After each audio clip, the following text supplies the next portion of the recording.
पसीने के द्वारा, पेशाब के द्वारा और मल त्याग के द्वारा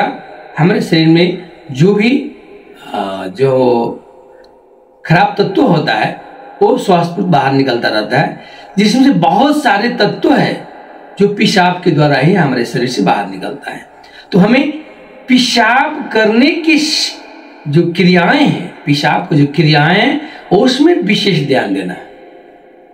क्योंकि सिर्फ एक पेशाब जो करने की तरीका है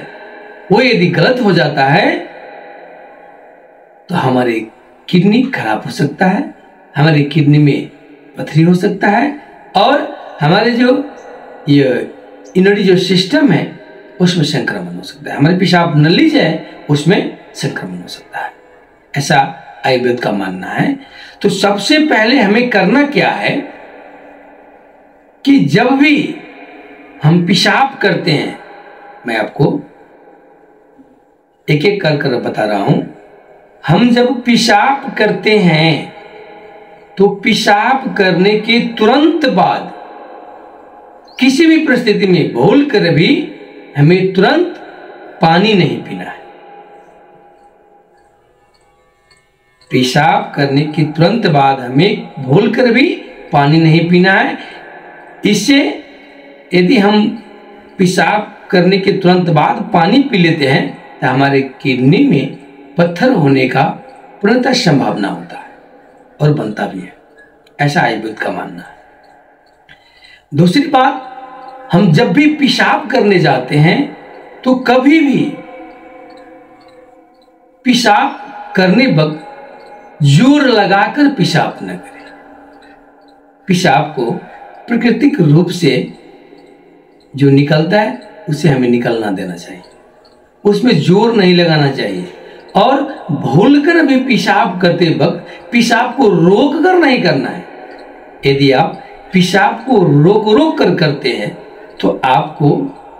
जो पेशाब जो मार्ग है, पेशाब जो नली है, इसमें संक्रमण हो सकता है, इन्फेक्शन हो सकता है, पेशाब में खराबी आ सकता है और बार बार रोककर पेशाब करने से किडनी में पथरी बन सकता है। तीसरी बात मैं आपको बता दूं कि पेशाब और जब हम मल त्याग करते हैं तो दोनों में भी हमें कभी जोर नहीं लगाना चाहिए। मल त्याग करने के वक्त भी हमें कभी भी जोर नहीं लगाना चाहिए। यदि हम जोर लगाकर मल त्याग करते हैं तो हमारे जो मल द्वार है उसमें संक्रमण होता है, इन्फेक्शन होने का डर होता है। और खास करके जो बवासीर जो होता है, जब हम बार बार यदि मल त्याग के समय में जोर लगाकर मल त्याग करते हैं तो हमें बवासीर होने का संभावना होता है और हमारा जो पेशाब मार्ग है वो दबने की संभावना होती है। और पांचवी बात मैं आपको ये बता दूं कि जब कभी भी हम खाना खाते हैं और हमारे खाने पीने में यदि कोई गड़बड़ी हो जाए, हम कोई तली हुई चीज खा ले या कोई मसालेदार चीज खा ले, तो हमें तुरंत क्या करना चाहिए, जब हम घर में आते हैं तो हमें हल्के गर्म अर्थात गुनगुने पानी को सेवन करना चाहिए। जब हम कोई भी पदार्थ के गरिष्ठ भोजन कर लेते हैं और भोजन के बाद तुरंत जब हम घर आते हैं, बैठते हैं, वह भोजन के थोड़ी देर के बाद 20-25 मिनट के बाद लगभग जब हम पानी पीते हैं तो हमें गुनगुने पानी पीने चाहिए, हल्का गर्म पानी पीना चाहिए। इससे क्या होता है, उस तली हुई व गरिष्ठ भोजन के द्वारा जो हमारे शरीर में जो टॉक्सिन पदार्थ जो बनता है वो स्वस्फूर्त हमारे शरीर से पेशाब के द्वारा और मल के द्वारा बाहर निकल जाता है। और छठी बात आपको मैं ये बता दूं कि जब भी आप पेशाब करते हो, आपके पेशाब में किसी भी कारण से हो सकता है आपके पेशाब में इन्फेक्शन हो गया हो, आपके मूत्रमार्ग में इन्फेक्शन हो गया हो, या आपके किडनी में पथरी हो गया हो, और किसी कारण से आपके पेशाब में जब पेशाब आप करते हो तो जलन होता हो, या पेशाब के जो नली है, पेशाब जो मार्ग है, जो मूत्र मार्ग है, इसे हम पेनिस अर्थात लिंग कहते हैं, उसमें आपको हल्का दर्द सा महसूस हो रहा है, वह भीतर में भी आपको दर्द सा महसूस हो रहा है, तो आपको क्या करना है, हल्के गुनगुने पानी में आपको नींबू को निचोड़ लेना है और उस नींबू में हल्का आपको मध को, जो मध होता है जिसे हम हनी कहते हैं, उसको हल्का मिला लेना है और उसको आपको ऐसे मिलाकर आप 1 गिलास हमें पी लेना है।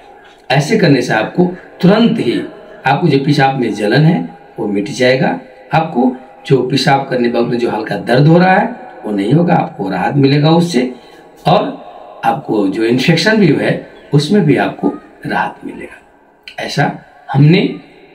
आयुर्वेद का जो रिसर्च और जो हमारे आचार्य लोग सब हैं वो उसका मानना है। तो मैं एक शोध और खोज करके आपके समक्ष जैसे के तैसे मैंने आपको बताया है, और मुझे लगता है, मुझे आशा है कि ये वीडियो आपके लिए बहुत ही फायदेमंद होगा, बहुत फायदामूलक होगा। आप इसे जरूर फॉलो करेंगे। यदि आपको यदि समस्या होगा तो इस बात को आप अपने व्यवहार में लागू करेंगे। और मैं जो अगले वीडियो लेकर आ रहा हूँ उस वीडियो में मैं आपको एक बात बताने वाला हूँ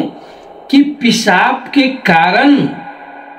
इंसान को पैरालिसिस अर्थात लकवा कैसे मारता है, पैरालिसिस कैसे होता है, किस कारण से होता है, मैं आपको अगले वीडियो में